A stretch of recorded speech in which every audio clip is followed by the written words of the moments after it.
Dans cette deuxième vidéo que je vous propose, nous allons réfléchir ensemble sur ce que nous dit le livre de la Genèse, les chapitres 2 et 3 principalement, sur la manière de lire la Bible.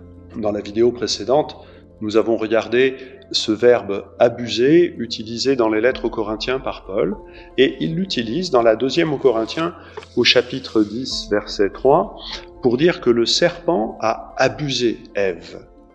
Et donc c'est cette logique du serpent au regard de l'autre logique, celle d'une bonne lecture de l'Écriture, qu'il nous faut essayer de mettre en évidence. En faisant ce travail, je vous propose une manière de lire ces textes un peu inhabituelle. On en fait un lieu privilégié de théologie pour parler du péché originel, et tout cela est important, et rien de ce que je vais dire ne veut le contredire, mais il est aussi habituel, en exégèse, de considérer que les 11 premiers chapitres de la Genèse, de la création jusqu'à Babel, constituent une sorte de préface non seulement du livre de la Genèse, mais de toute la Bible, avant l'élection d'Abraham et le peuple de Dieu.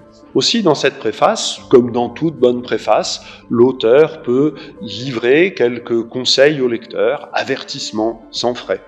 Regardons d'abord un peu ce qui est dit sur l'être humain dans ce chapitre 2e de la Genèse.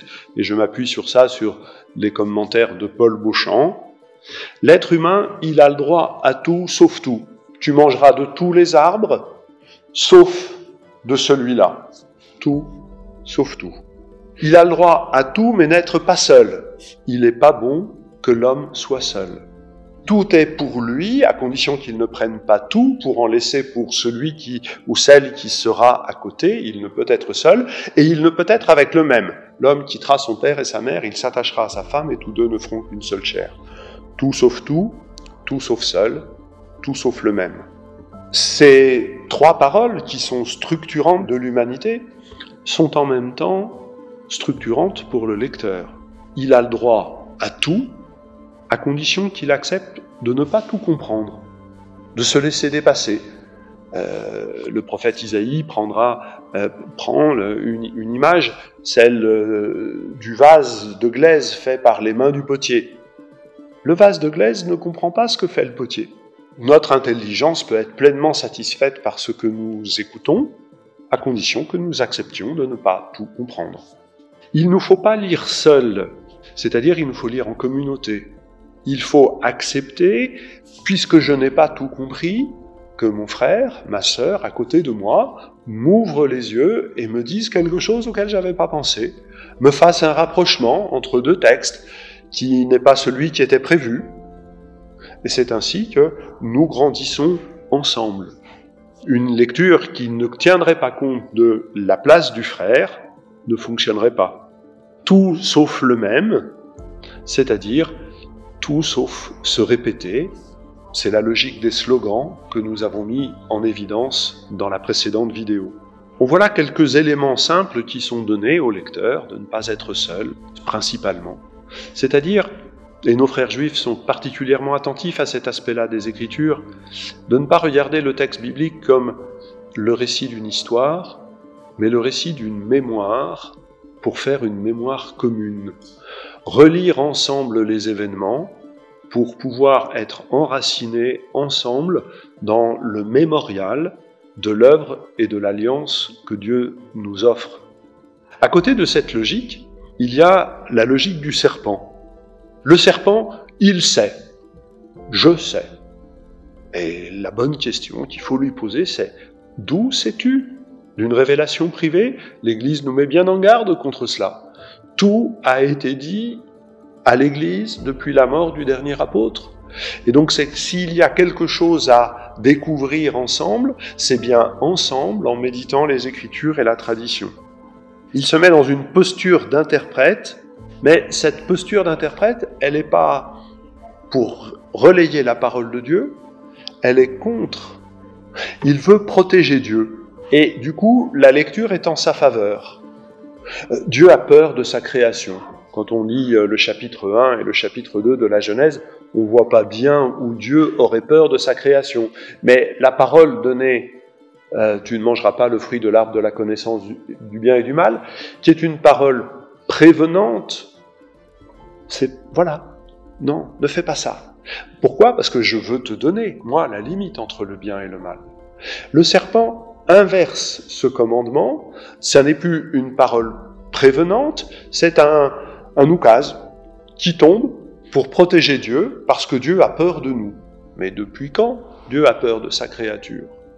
L'exemple est assez simple. On dit à un enfant « Ne mets pas ta main sur la casserole d'eau, ça brûle ». Et l'enfant répond « Tu m'interdis toujours de faire ce que je fais ». Il met sa main sur la casserole, il est brûlé, et dit « Tu m'as pas prévenu ». Ben si, justement. Tu as compris comme un commandement ce qui était une parole prévenante. Lire les Écritures, c'est se confronter à cette transmutation de la parole. Comment faisons-nous, qu'y a-t-il dans notre cœur pour que ce qui est prévenant devienne un oukase qui nous contraint, alors que c'est juste une parole qui ouvre l'avenir. Et du coup, une bonne manière de reconnaître une parole qui n'abuse pas, c'est qu'elle est bénédiction.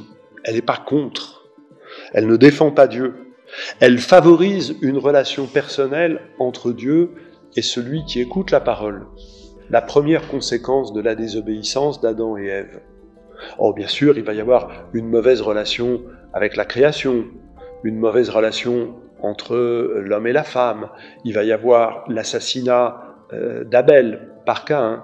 Mais la première conséquence, c'est qu'au soir, Dieu veut sortir pour rencontrer sa créature. Pourquoi l'aurait-il faite si ce n'était pas pour lui la rencontrer et papoter le soir avec elle? Eh bien, il n'y a plus personne. Ils se sont cachés.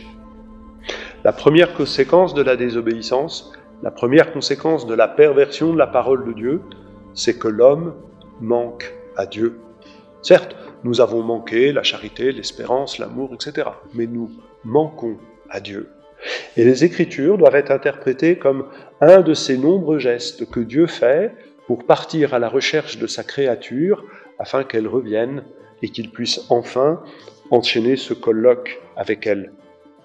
Lire les Écritures, c'est se mettre au niveau de la poussière, là où le serpent a été mis. Et l'être humain doit revenir, tu es poussière et tu redeviendras poussière. Et pourquoi faut-il tenir là? Pour lui clouer le bec, une bonne fois pour toutes. Puiser dans les Écritures de quoi répondre non, aucune parole ne doit se retourner contre moi. Aucune parole de Dieu ne peut servir contre moi pour me priver de la grâce et de la relation à Dieu. La parole des Écritures est bénédiction d'abord et avant tout. Voilà le critère essentiel.